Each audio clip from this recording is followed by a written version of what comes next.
Theo đó, Bộ trưởng Bộ Giao thông Vận tải Đinh La Thăng yêu cầu khi cử người đi công tác, thủ trưởng các cơ quan đơn vị phải chấp hành đúng tiêu chuẩn về sử dụng phương tiện đi lại khi đi công tác,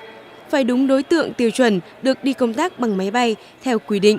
chủ động sắp xếp bố trí lịch công tác để mua vé hàng không giá rẻ nhằm tiết kiệm kinh phí. Trường hợp do yêu cầu công việc đã cố định lịch trình, không mua được vé hàng không giá rẻ thì chủ động lựa chọn loại vé hợp lý trên tinh thần tiết kiệm tối đa. Sau khi Bộ trưởng Đinh La Thăng có văn bản yêu cầu cán bộ, công nhân viên đi máy bay giá rẻ để tiết kiệm kinh phí trong khi đi công tác, các lãnh đạo bộ, cán bộ, công chức, viên chức trong ngành giao thông vận tải đã đi máy bay giá rẻ và tiết kiệm được khoản kinh phí hơn 500 triệu đồng.